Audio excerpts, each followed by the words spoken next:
Welcome, Cosmic Friends. Back, day 19, Hypersleep, Rest Recovery 2026.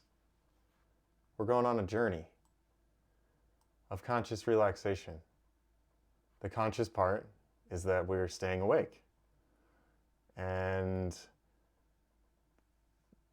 the relaxation part is that we're allowing the body to flow in its natural state without resistance. There's a lot of things that can come up when we're practicing conscious relaxation, especially when we're working with different breaths and we're working with different practices and visualizations and different chakras and the different koshas and all of these things. And so we're having a wide range of experience so that we can really see our ability and our capacity for staying relaxed in the wide range of experience and staying in a state of observation,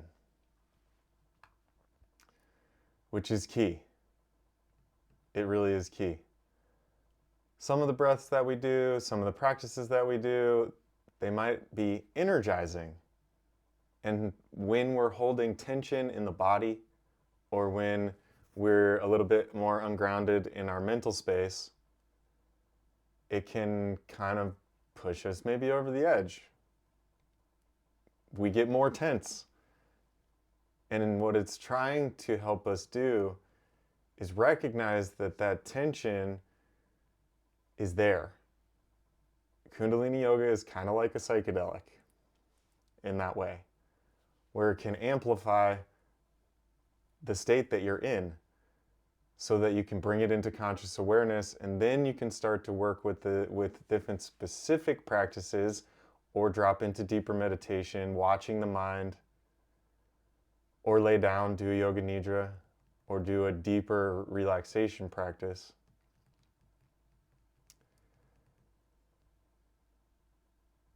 Which can be tricky. It takes consistency, and consistency takes practice day in and day out. And practice takes observation, right? We're using our consciousness and our body and our energy as a science experiment almost in this life. We've been given these things, and we, in modern life, I would argue that not a lot of us are taught how to use our body and our energy and our mind in productive ways for ourselves and for, staying relaxed, staying in a creative flow. We're more conditioned into production for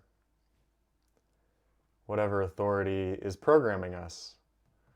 And so a lot of Kundalini yoga and a lot of yoga is at first, and a lot of healing, especially somatic healing, is rewiring and undoing that conditioning. Like it's a big process of unlearning, and then we open ourselves to what we really need.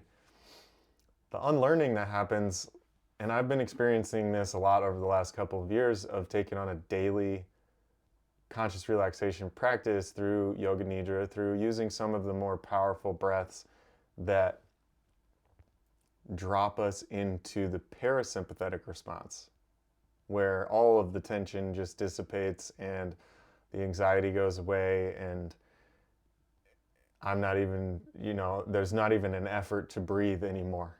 I'm just being breathed. That's the feeling that I get. And a lot of the churning of the mind evaporates. A lot of the things that I think are important just don't have any more draw. And a lot of the things that I was told are important are kind of just unnecessary.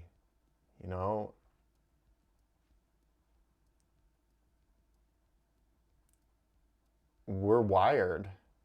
And a lot of that wiring is to keep us in patterns, and those patterns keep us exhausted. And so until we actually step back and we recognize, maybe I have too much on my plate, or maybe I have too much on my mind. And is all of this stuff necessary? And if it is, then how can we prioritize it so we don't feel like we're in a trauma response in our whole life taking care of a to-do list that never ends? And this is one of the main reasons why I created the Art and Science of Relaxing program, is because those practices, they take some of the more powerful practices that we've been working with and some other techniques and join them together in a specific way over a 40-day period so that we can actually come into that place of deep relaxation consistently every day for 40 days. And the transformation that happens is it's just something that needs to be directly experienced. I can't really put words to it, but I can say that it has allowed me to move from a place of healing, constantly healing, to a place of integrating that healing and starting to live in a healed state. Do I still face challenges? Yep. Do I still have emotions? Yep. I mean, that's being alive and being a human. But the transformation comes with how we're reacting to these things. Emotions aren't bad, but sometimes they lead us into reactive states that maybe are unhealthy. They could be outwardly unhealthy. We could project it, or we can hold it, or we can seek something to relieve it or cover it up.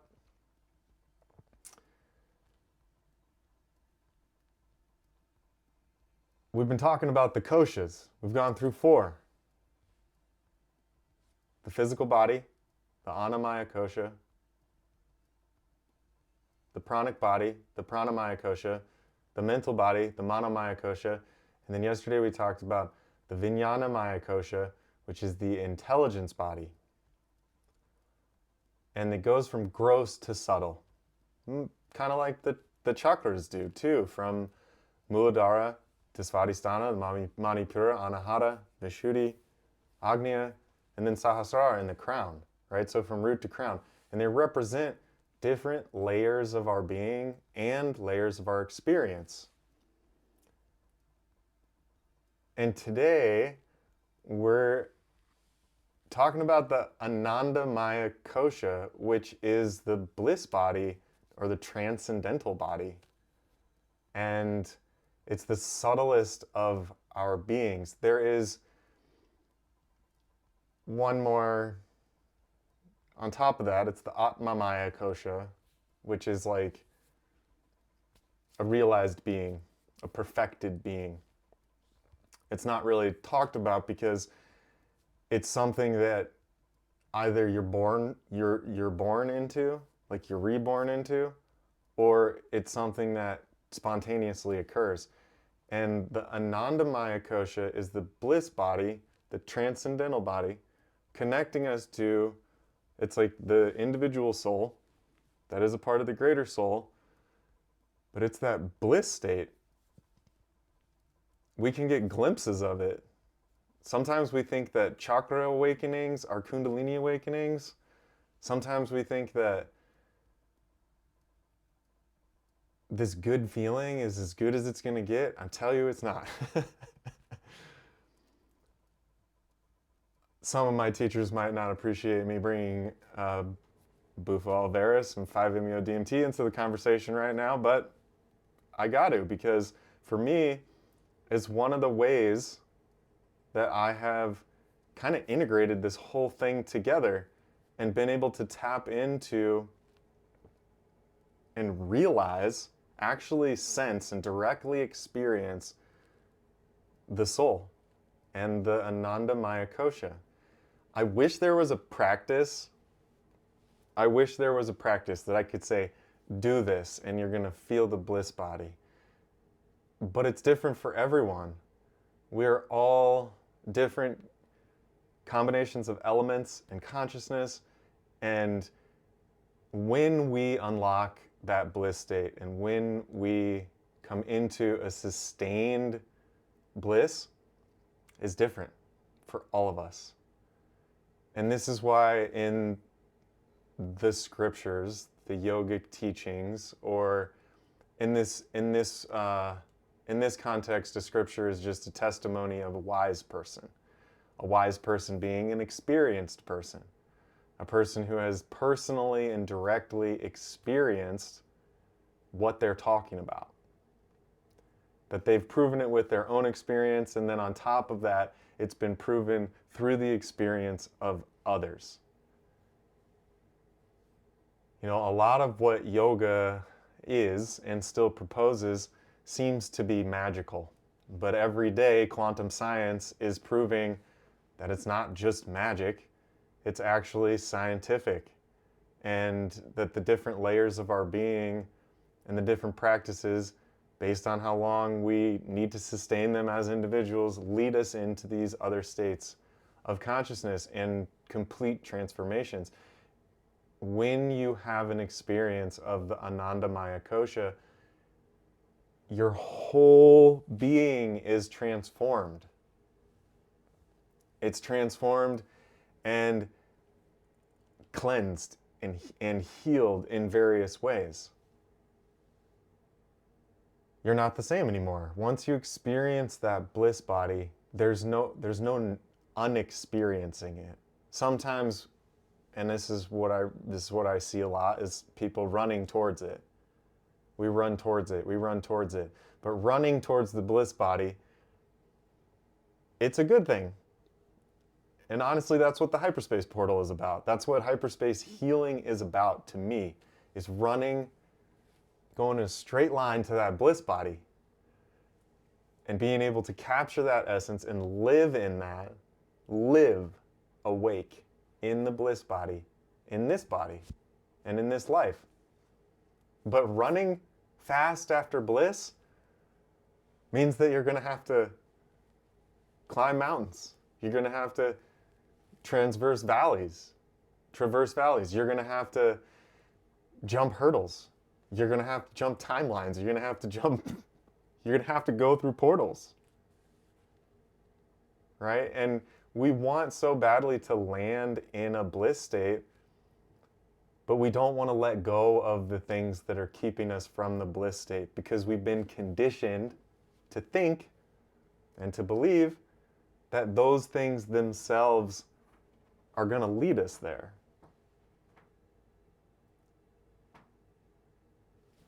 Maybe they will, maybe they won't.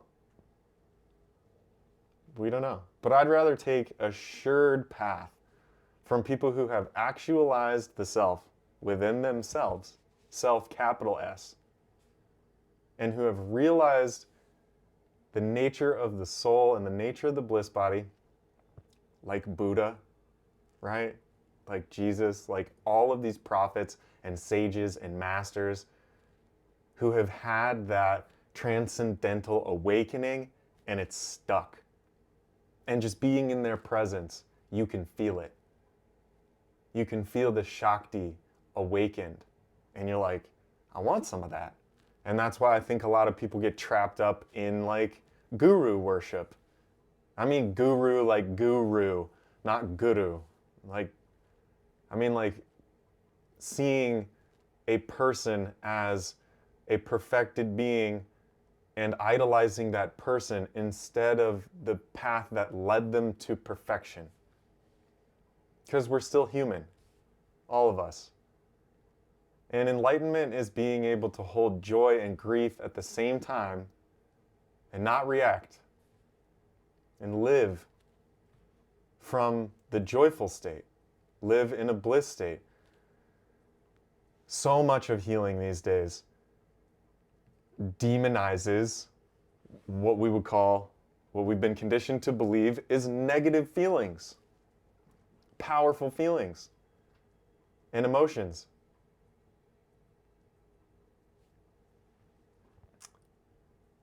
Being content is labeled boring, right? I think that that's a lot of what I've realized over the last couple of years for myself is that I don't need that much to be happy and to be content. I don't even want that much. I don't really need all the stuff that I still have, but I have it because I have it right now. We get to a place on our path where we say we want something, and we have the opportunities to let go of the things that are keeping us from it, and we say, nah. So which one is it? Do we want to realize bliss in this life? Or do we want to stay attached to the things that are hindering us from living in that state of deep fulfillment and liberation and contentment? And the choice is up to each and every one of us.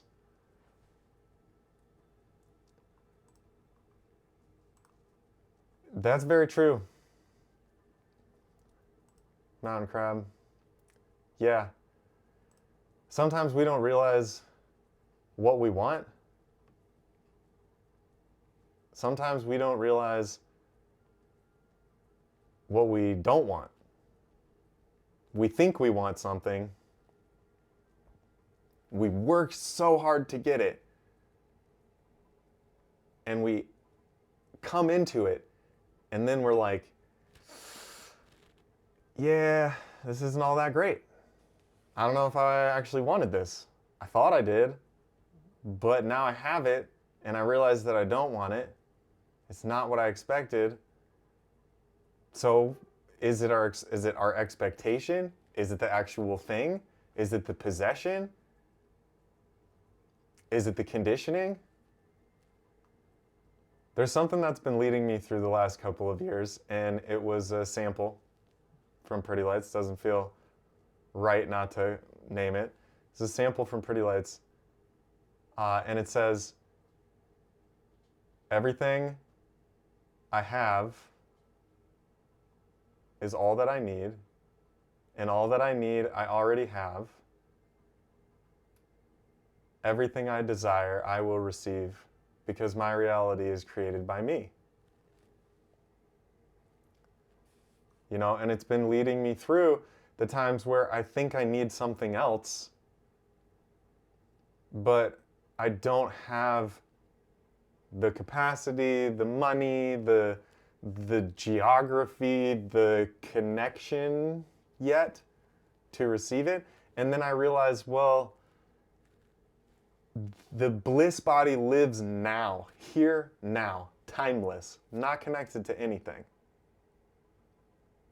And if we're to get somewhere, we already have inside of us the way. The path comes from within. If we can think and dream of something, then there is a timeline where we already have it. But it's only because we've reflected it from our inner being. Right? I've been talking for a minute, and I think that that's just what it's going to be tonight, is that I wish that I could give you bliss. If I could give it to you, I certainly would. And my ego's like, and I could sell it to you, but I wouldn't, because it's something that can't be given.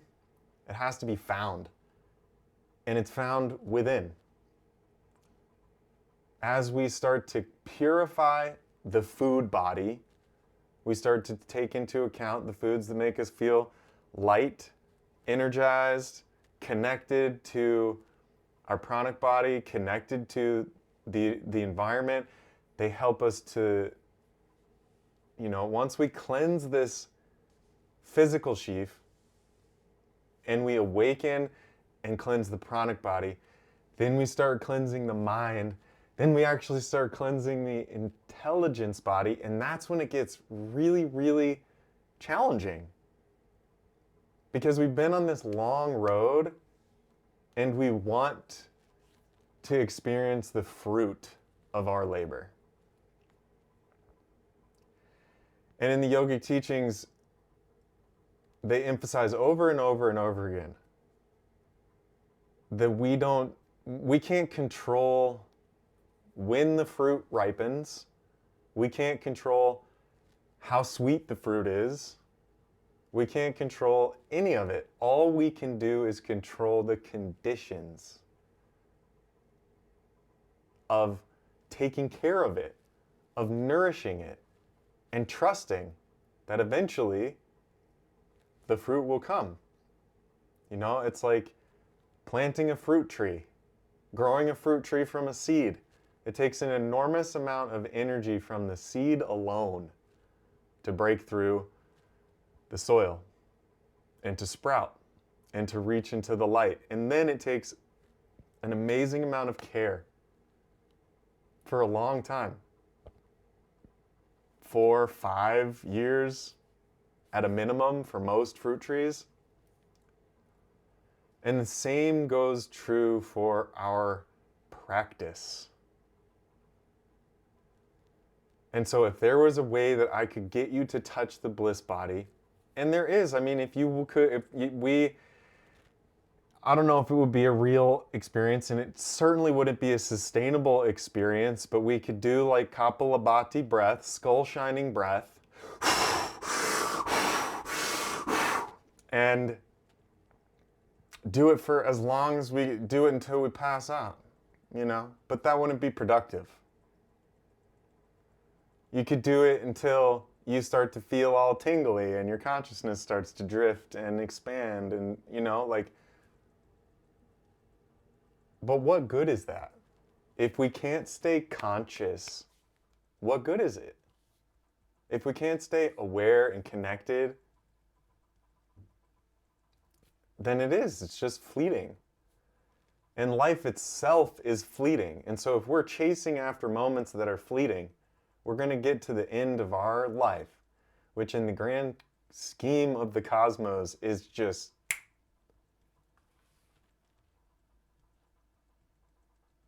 and we're not going to have anything sustainable to move on. You know, and if you believe in reincarnation or rebirth, we might come back, we might get another chance, but those cravings will be imprinted deeper and deeper and deeper until we start to look at them. So till we start to really navigate and sit still. That's the benefit of meditation. I think the fastest way to get to the bliss body is by just sitting still. And this is coming from somebody who could not sit still for 30 fucking years. And I really, really enjoy sitting still now. Well, do you want to? Do you want to sit still? And that's what tapping into the bliss body, tapping into these states that we can achieve, getting the glimpses of what we really are, getting the glimpses and the connection to the most ecstasy that you could ever feel in your whole life without a pill. It makes you want to keep going. It makes you want to try again, to sit still. The best thing that I have is the hyperspace sequence. And I think that it's a practice that came to me as a replacement for seeking bliss outside of the self. It's a systemized practice where we awaken Sushumna Nadi. We move energy through the entire body and through the entire energy field, and then we supercharge it with the Hyperspace Kriya. A recipe or a systematic pathway of, I think, 8 different exercises that raise energy, align the chakras, and awaken us to our higher nature. Takes notes.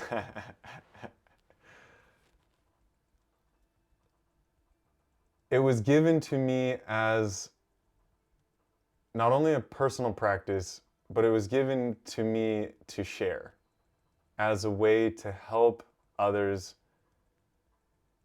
experience the bliss that lives inside. So maybe we're going to have to start doing that again. I led it for about 200 days in a row for free. Was that 2023, Reggie? I don't know. 2020, I think it was 2023. Maybe. Maybe it was 2024. I don't know. Yeah. 200. Yeah, I was going for 1,000, but then my life started to fall apart in the best way possible. So like, you know, it's like that's kind of, I'll reel it back a little bit and re-emphasize. We want so badly, how can I make this relatable? Like, you want so badly for your favorite band to go on tour.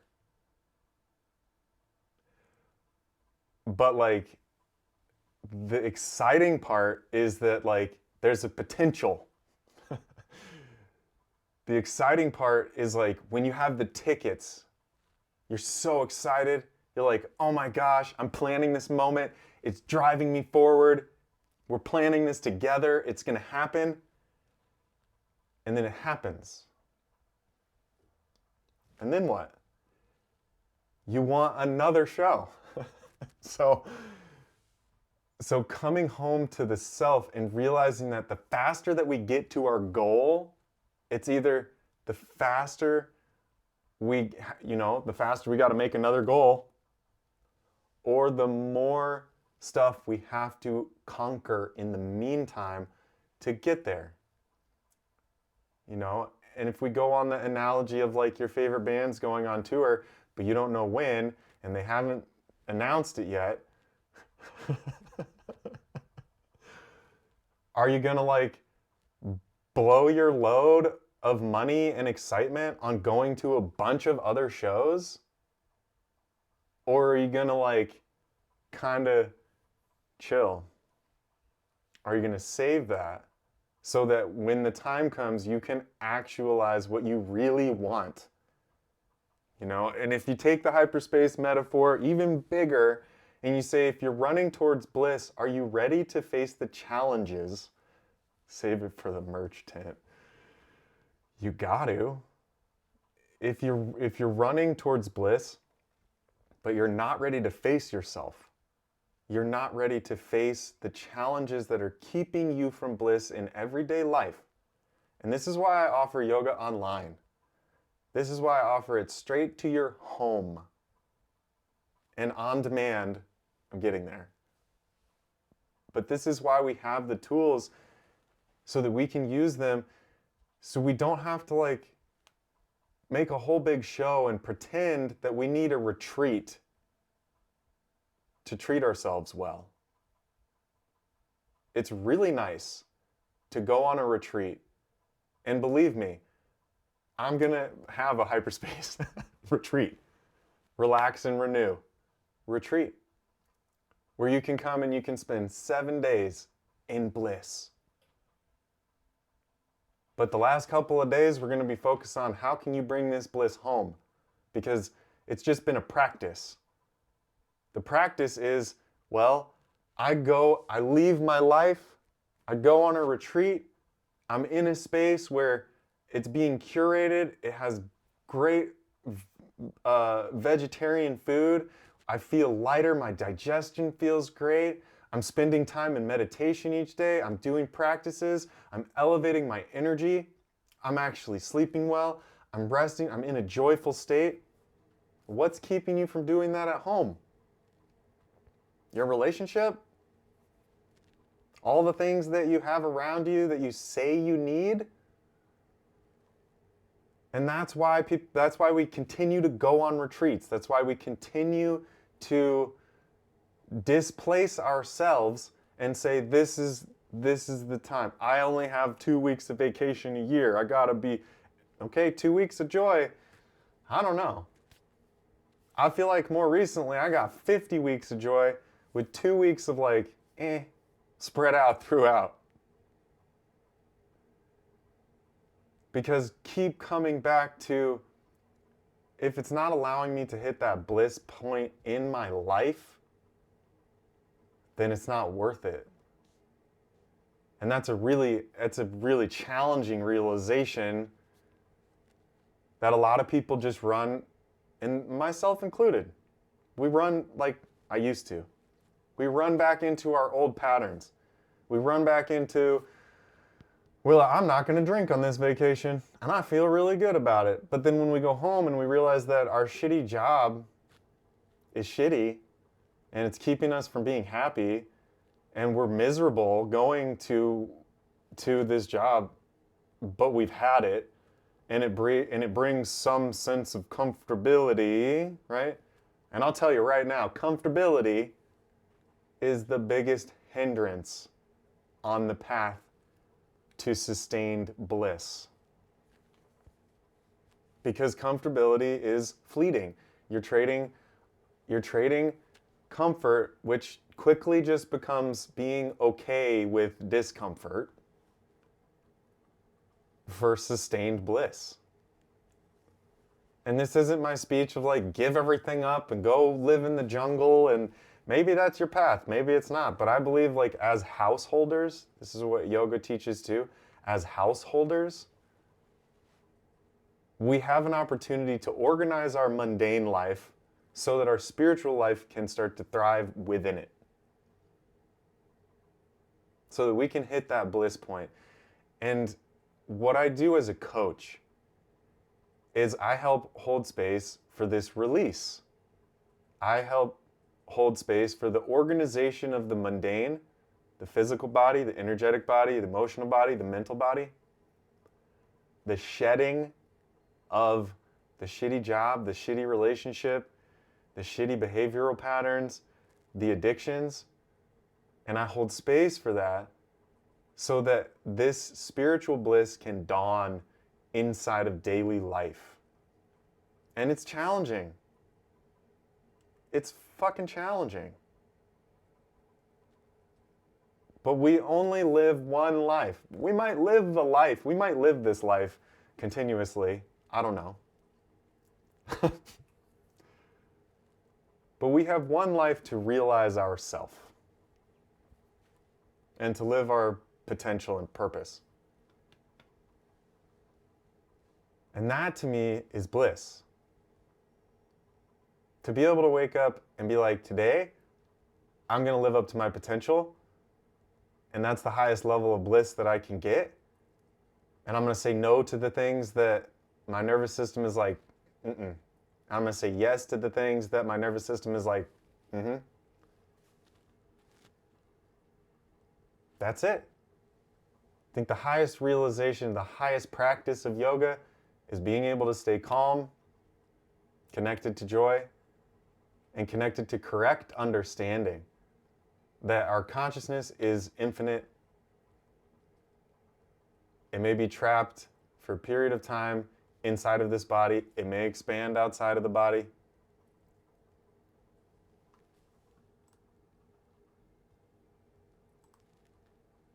Yeah. There's a question in the chat. I really love your involvement right now, Crab. Thank you. The question in the chat says, would I call it similar to the Japanese belief of ikigai, which is like the Venn diagram of your spiritual calling, like what you're meant to do, what makes you happy, the work you can do in the world, and then I forget what the other one is. But yes, my bliss, like I said, if I could just sit in meditation and like get up and eat like a vegetarian meal and then like go back into meditation and do like a couple of yogic practices a day and do my, oh wait, I'm doing all of that stuff. And yeah, I'm still navigating what I need to allow the other things to, I would say, to allow certain things that I thought I wanted, certain things that I got, and certain things that have proven to be a hindrance on my spiritual path. Some of these things that we create attachments to, we can't just like throw to the wayside so easily.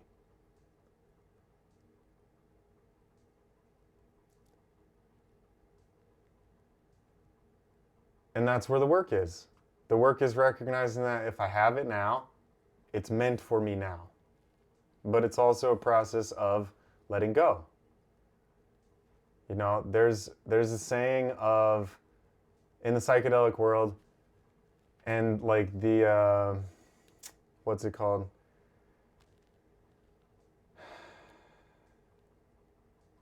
The ancient Greeks, in the ceremonies, in the psychedelic ceremonies at Ulysses, is that correct? That is, it sounds correct to me. I don't know, somebody check me. But I was talking about this today earlier. If we can die before we die, this doesn't mean, it doesn't mean physically die, but if we can die before we physically die, if we can recognize what death is, and death is the complete shedding of everything, the complete detachment of everything, the detachment of consciousness from our body, and when that happens, all of our relationships, all of our behaviors, all of them cease.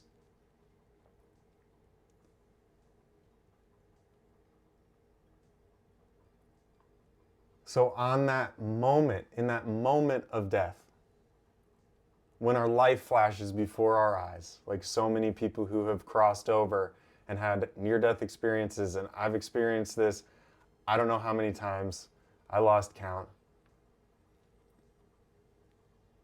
It shows you truly, truly, your attachments, your aversions,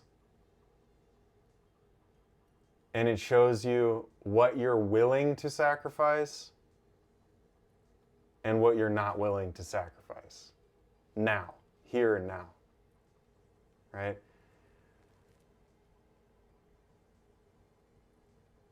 And fuck if it isn't hard. If you die before you die, you won't die when you die. Yep. But it's hard because our conditioning, and I mean conditioning from past lives that's passed down, this generational trauma is conditioning on our consciousness. Right? We're indoctrinated into a way of thought and into a way of being and doing before we even have a choice. And most of us continue that well after we have a choice. And choice is the freedom. We can choose to go into it or we can choose to stay out of it. We can choose to go into ourselves and liberate that conditioning and really take a look at what it is that we're willing to endure, and if that enduring is worth it, right? And I gotta say, like, a lot of the enduring that I've experienced, I don't know if it was worth it, but I experienced it to recognize that it wasn't worth it so that I wouldn't have to endure it again. We're at about 40 minutes.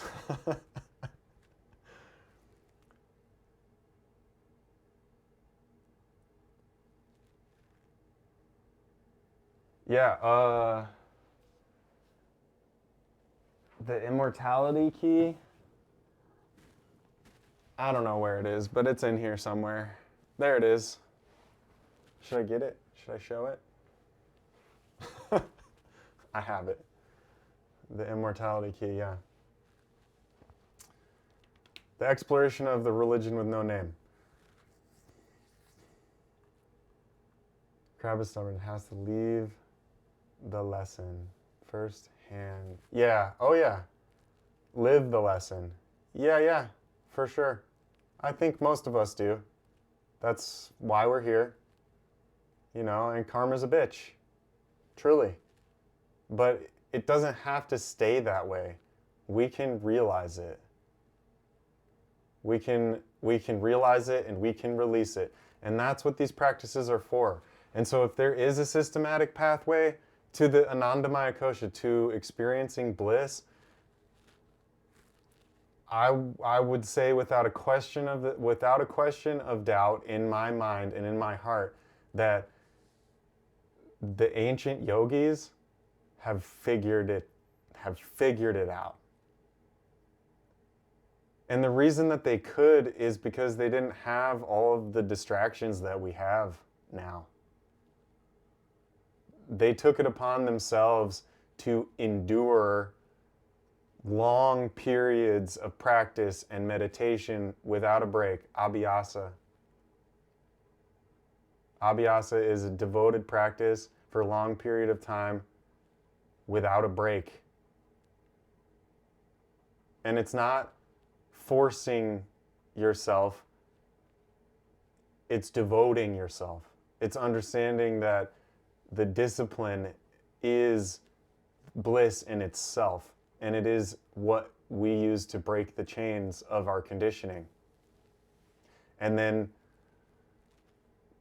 commonly, abhyasa is described as one wing of the bird of yoga, and the other one is vairagya, detachment. Because if we go to the retreat, we do a bunch of practice, and then we come back to our life, and we're face to face with something that we need to like adjust or get rid of, or something that's literally standing right in our way of that bliss, and we say, nah, I'll keep it, then we can't expect to make progress. I think that this is like truth bomb. It's a truth bomb. You know, like a retreat, what we did, exactly, did we even level up? What we do on the retreat to make it special is what we do in our lives, what we need to do in our lives to make it special.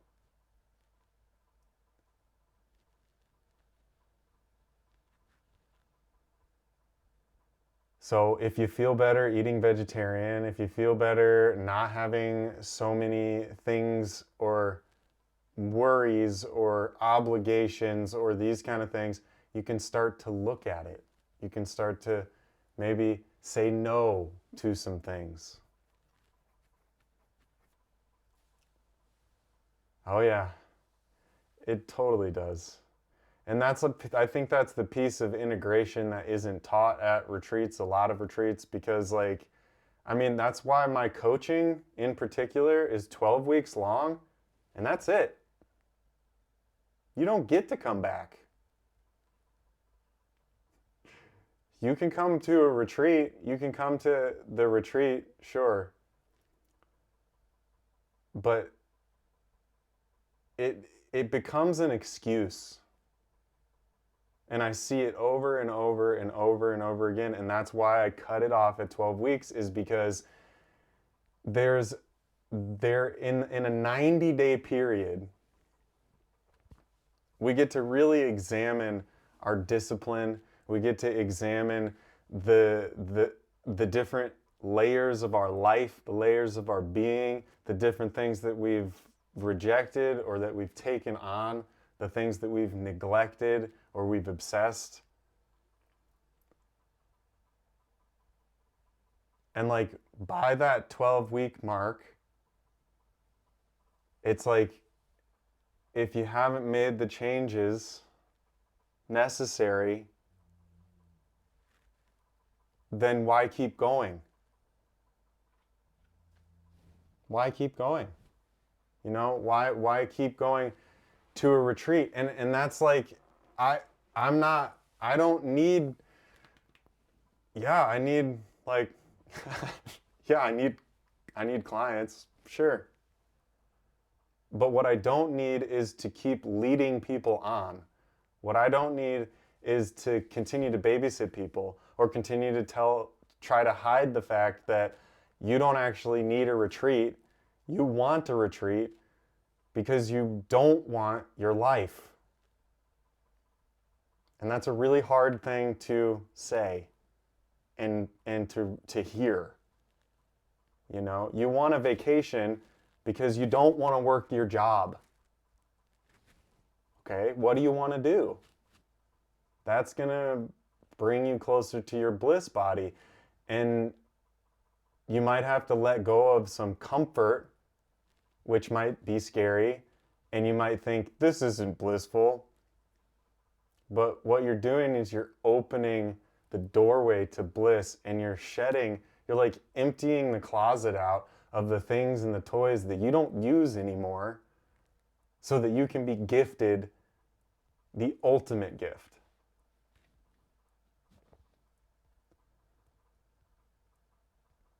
You know, and if retreat leaders said this, they probably wouldn't be successful retreat leaders. But what they're doing is they're selling an experience.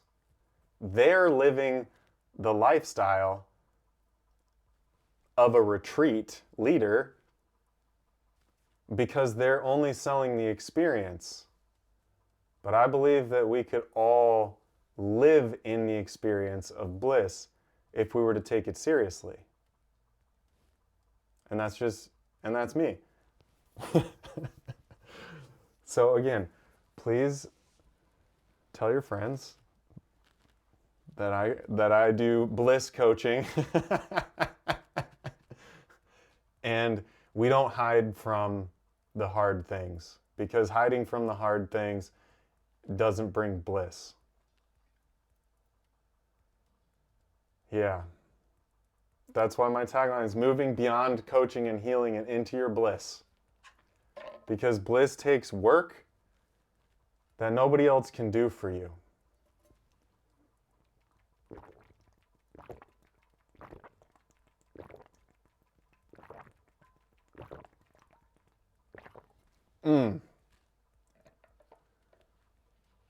Bliss is a nice chug off of clean drinking water.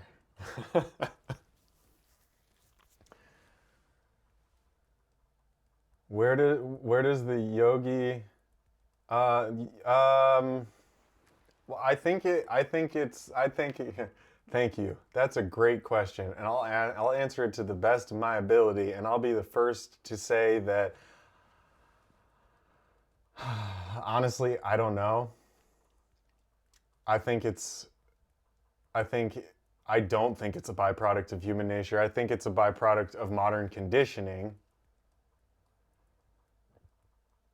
because human nature is bliss.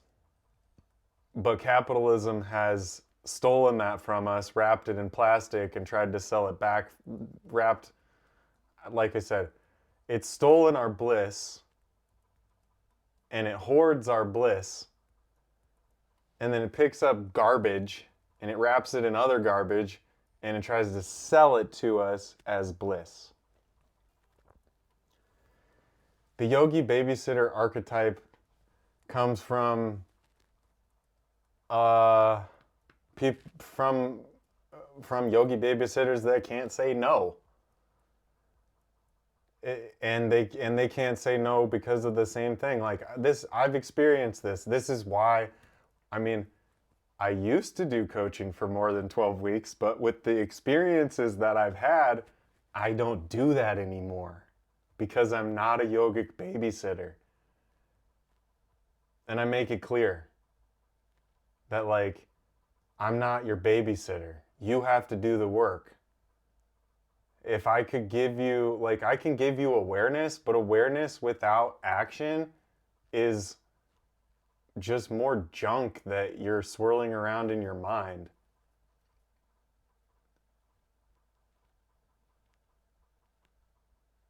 Did I answer it? I literally think it came from people not knowing how to say no, and lazy teachers or retreat leaders that don't want to kind of like say the hard thing and say, maybe like this is why I love like my shaman, and I like love the medicine family that I work with, because they will straight up be like, no, you cannot come, because you have just like, you have to integrate. Enabling, yeah. But what they're doing is they're enabling that vulnerable person who isn't doing the work but has the money to keep paying for to not do the work. They keep taking the money for this person to not do the work. And that's why I cut it at 12 weeks, is cuz like I say I cut it at 12 weeks, but like then it becomes like a mentor relationship. If you've done the work, there's no more coaching. It's like if you've done it, then congratulations, you've done it. You've graduated from coaching, and like we can be homies. Like, or we can go into like a more mentor relationship where it's like, yeah, it's like that's the whole point of the 12-week journey, is to be able to find the guide within. Because I can't keep I can't do that. And I mean like I can't do it because maybe I listen. I'm not saying I listen more than anybody else, but I listen to my soul now, and I listen to that booming voice of Brahma saying no. Because when I haven't, holy shit, the amount of challenges that come from saying I know better. Obviously I'm making progress because I can laugh about it, but no, truly, it's challenging to say no. It's challenging. It's challenging to say no, and I think that it's more challenging to say no to the things that are not working than it is to say yes to the things that are working.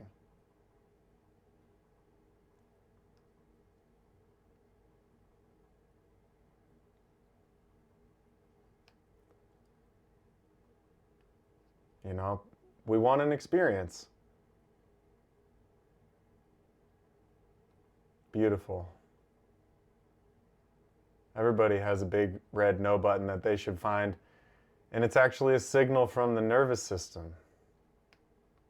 It's the no.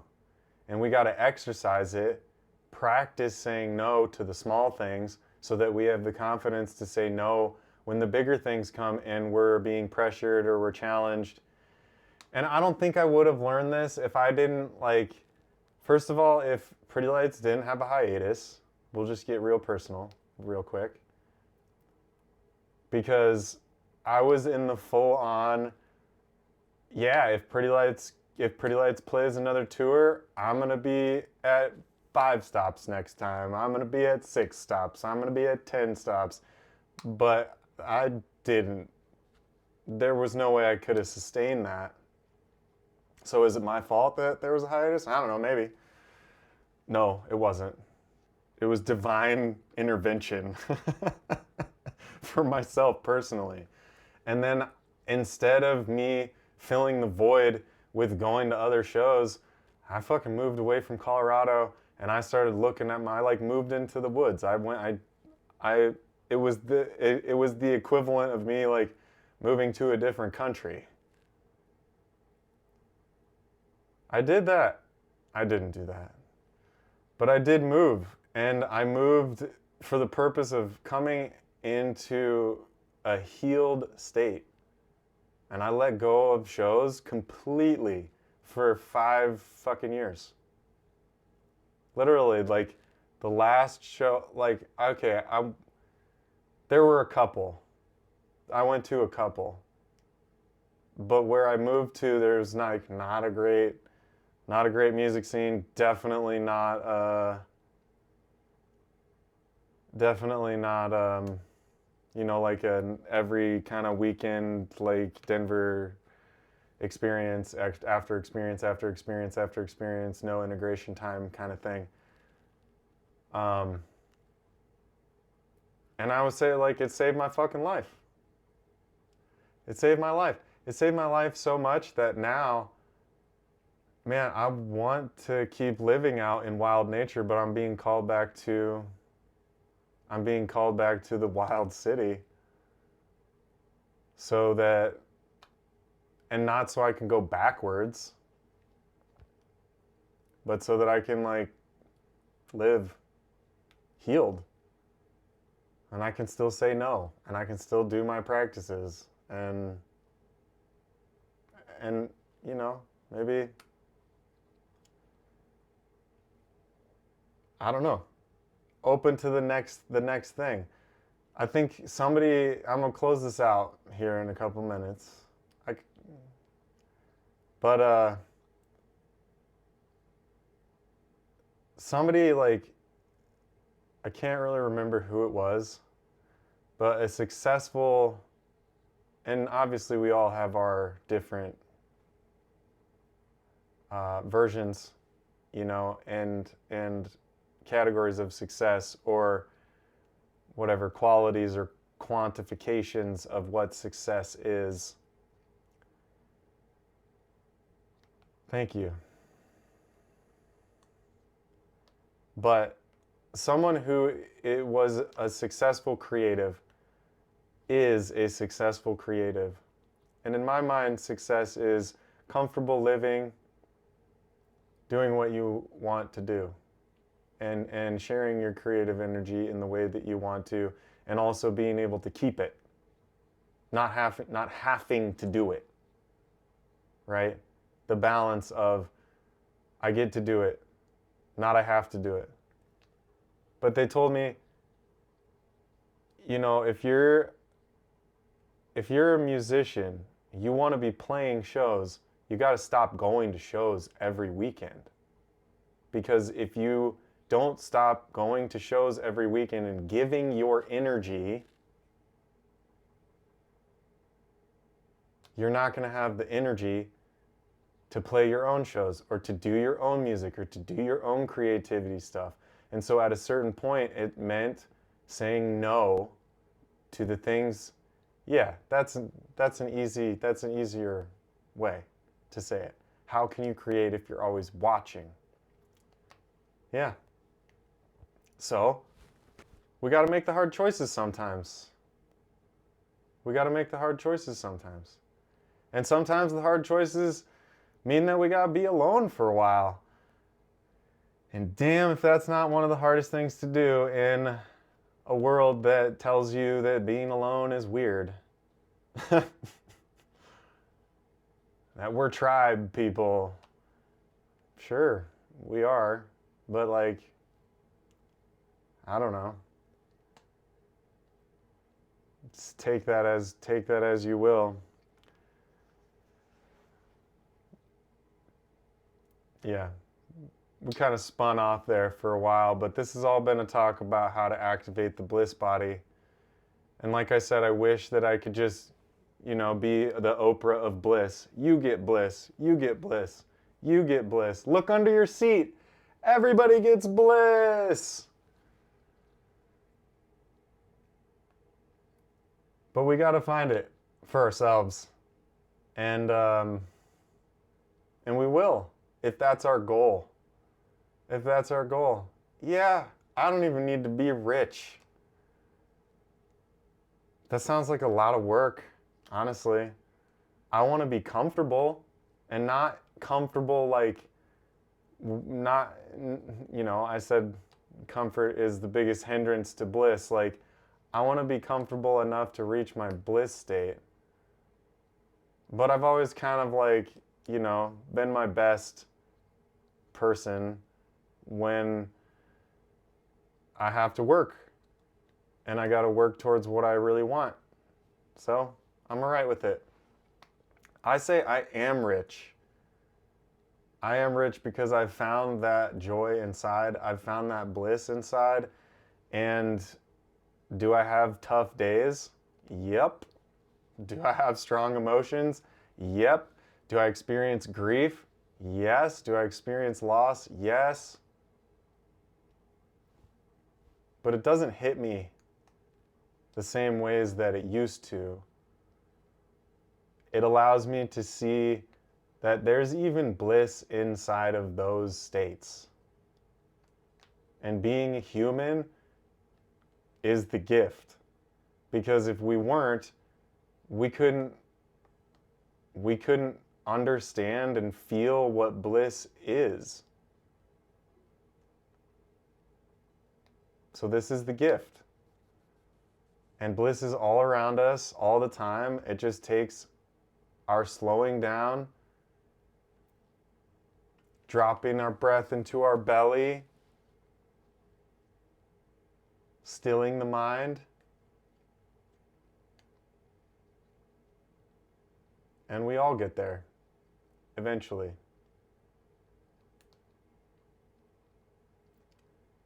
You can request some bliss. Banhammer. I get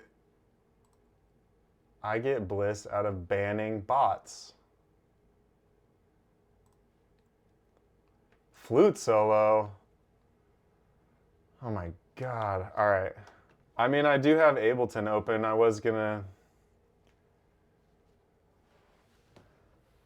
I do have Ableton open, but I'm gonna play the flute for you because you redeemed it. It's gonna be a true solo. You get to pick though. Do you want the Bansuri flute? I have 2 flutes. I did have a dream. I don't know if I should say this, but I did have a dream that someone we know was like, they did say that it would be sweet to have some flute on some tracks, okay? But I had a dream that this person bought me a flute, and it was like a badass flute, like. And I looked up the flute actually after the dream, and it was like a $10,000 flute, and it was like black metal flute, really cool. So Bansuri or Celtic, I think it's called. I gotta get the. My dreams have been really wild since I stopped smoking weed. And by wild, I mean just like really vivid and lucid. All right, you said flute solo.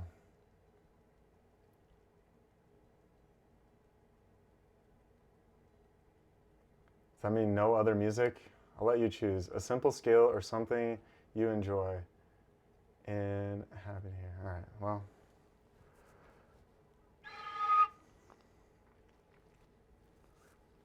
This is like way more challenging to play than the other flute. You hate dreaming. Well, just I'm gonna have a dreaming course coming out once I get my shit together. Grab the other. All right, fine. It's over here.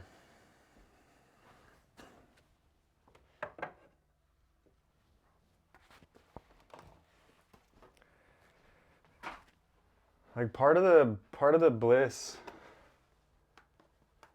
Part of the bliss is also not knowing. Yeah, yeah.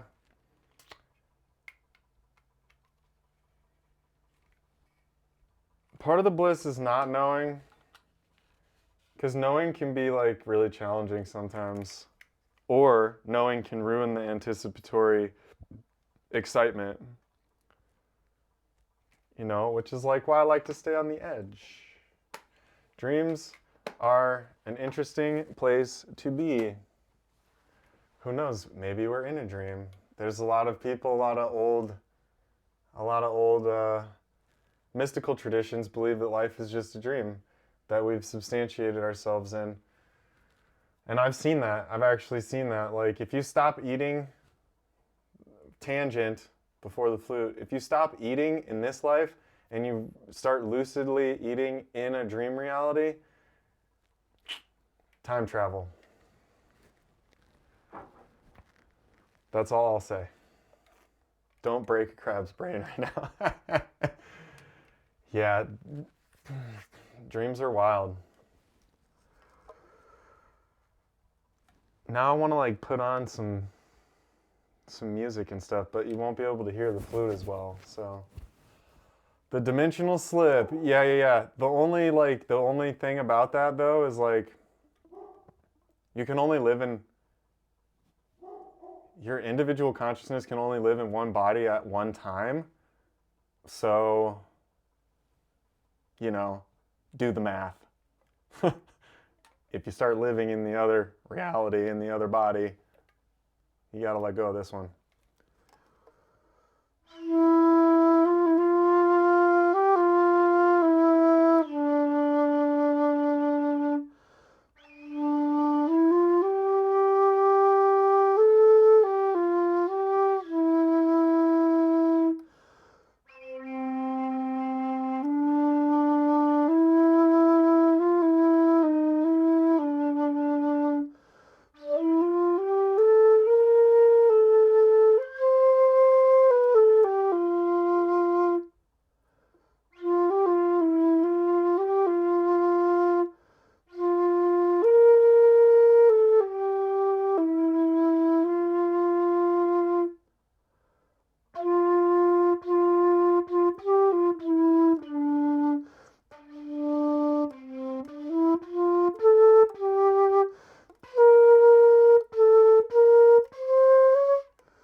Yeah.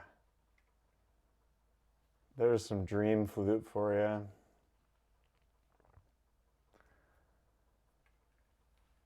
Could you hear it? I'm guessing you could with the dancing. Thank you. That was my first flute solo redemption there. The people on YouTube are going to be like, what the fuck? You guys. And this is hyperspace. P.S. So anything can happen. Anything. Anything. Honestly, that is kind of what I was envisioning. So I got this book over here, and it is the trippiest thing ever. It is the trippiest thing ever. Did you feel Jungle Book vibes too? Did you say whoa?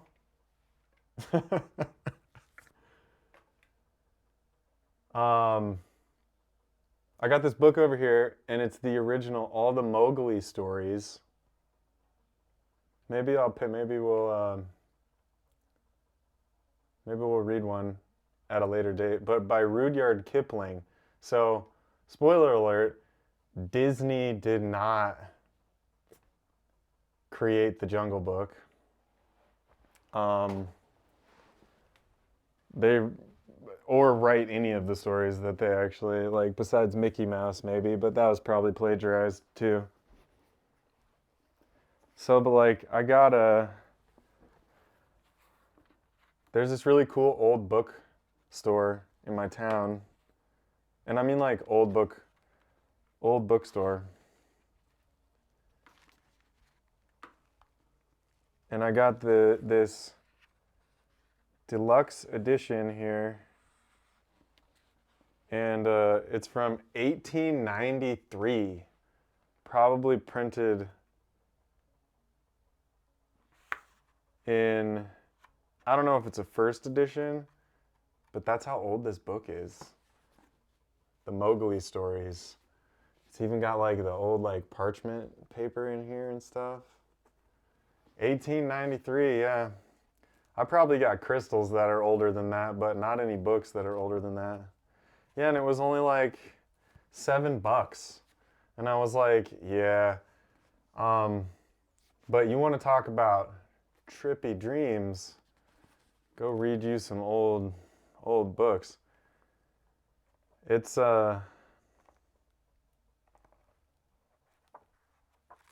it's all the Mowgli stories. There's more than one. The Jungle Book is just one.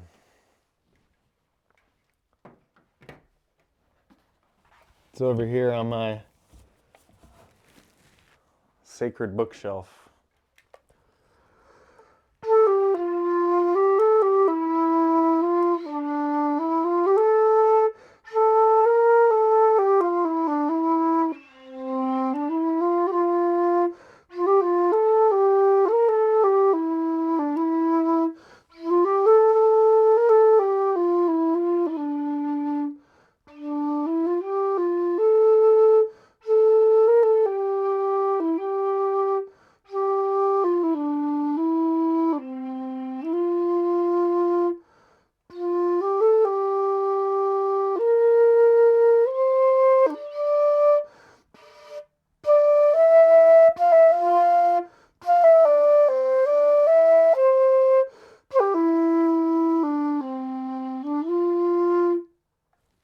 Yeah.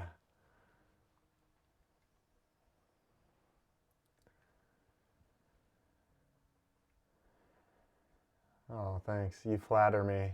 All right. I'm gonna sign off of the YouTube version. I might have to edit this down. Just leave it on Twitch, but maybe not. I'll upload it and see what happens. I love you. I love you. I love you. I'm not done on Twitch yet, but I am going to sign off of the YouTube. And if you want more hyperspace stuff, then you can come onto the Twitch live where there's super secret content, apparently. And more music, more hyperspace stuff, and more friends. And we get to engage in real time. And yeah, I hope you enjoyed this lecture. Wasn't really planning on that, but I knew that there was no way that I could do a practice and lead you to bliss in this moment. So I figured, just allowing the bliss state that I've reached to come through and speak words for a little bit maybe would help. And I hope it did. And reach out if you need anything. Other than that, I'll see you tomorrow for day 20. We're keeping going.